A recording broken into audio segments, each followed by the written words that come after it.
Imagine you are standing at your polling unit on a bright Saturday morning in February 2027. You have waited in line, you have cast your vote, and you have watched the officials count the papers. In that moment, the only thing that matters to you is that your choice travels safely from your village or your street to the final counting center without being changed along the way. You want to be sure that the result announced on the news is exactly what you saw with your own eyes. Today, at the National Assembly in Abuja, our leaders made a very big decision about how that journey will happen. On this Tuesday, the 17th of February 2026, the Senate finally passed the new Electoral Act Amendment Bill. This was not an easy day in the chambers. It was a day of long speeches, heated arguments, and a moment where the lawmakers actually had to stand up and be counted one by one to settle a deep disagreement.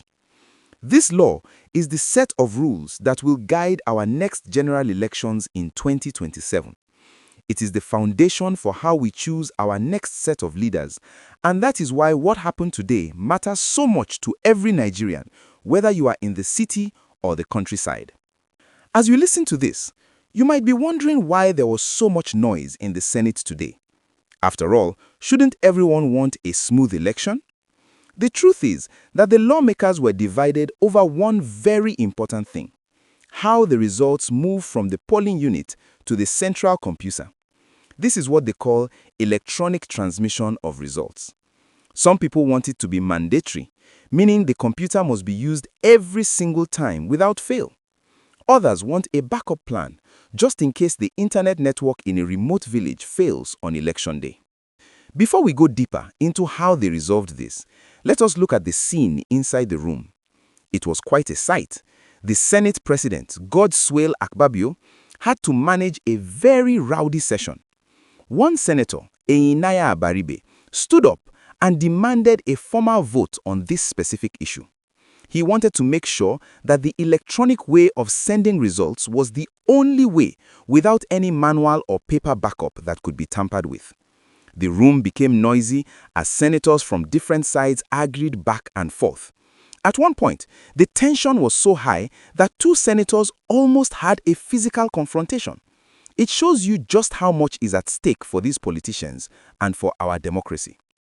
Have you ever seen a group of grown men and women arguing so passionately that they forget to sit down? That is how important this law is.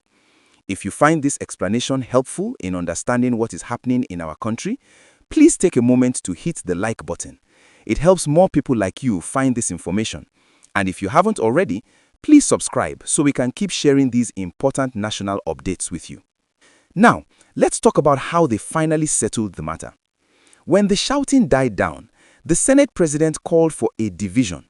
This is a formal way of voting where senators don't just say yes or no with their voices. Instead, they must physically stand up so everyone can see exactly where they stand. When the dust settled, 55 senators voted in favor of having a backup plan. This means the law now says that while the results should be sent electronically, if the network fails, the manual paper results, known as Form EC8A, will still be used as a valid record. On the other side, 15 senators voted against this, arguing that any room for manual results could lead to the kind of problems we have seen in the past. While this was happening inside the building, there was another story unfolding outside the gates. Brave citizens and activists, including the former minister, Obi Ezekwesili, were out in the sun protesting.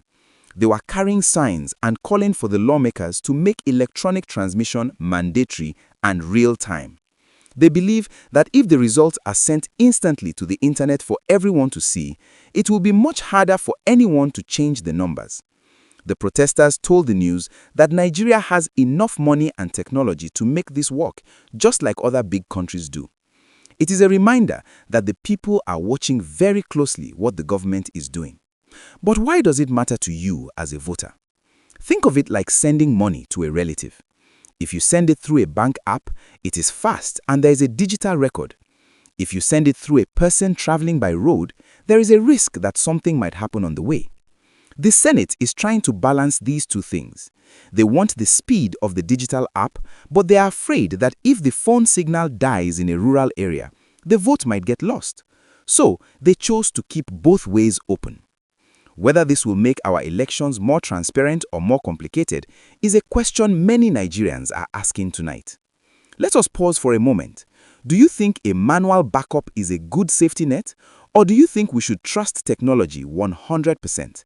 It's a tough question for any nation to answer. There was another very practical change made today that affects the calendar. You may know that the year 2027 is not far away.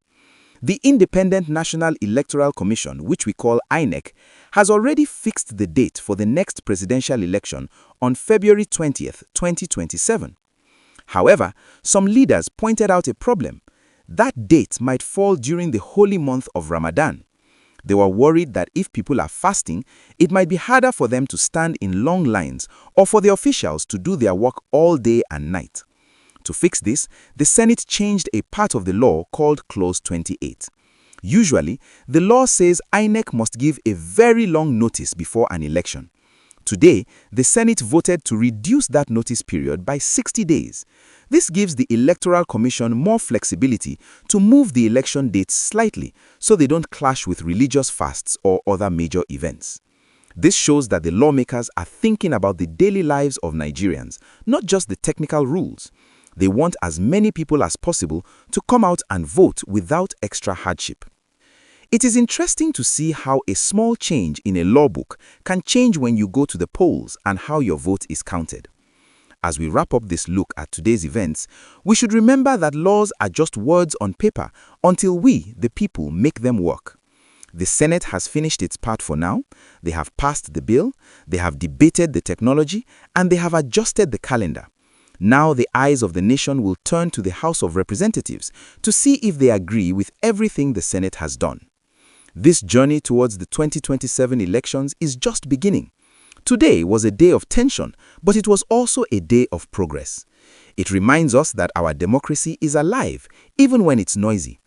When we see our leaders debating so fiercely, it should remind us that our individual votes are valuable. If they weren't valuable, the politicians wouldn't be fighting so hard over how they are counted. As you put down your phone and go about your evening, think about this. A fair election is not just about the computers or the ballot boxes.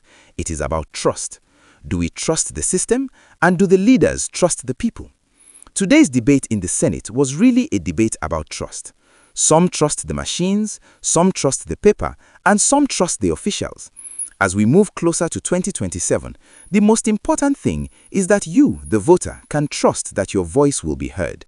Keep your eyes open, stay informed, and remember that the future of Nigeria is always in your hands.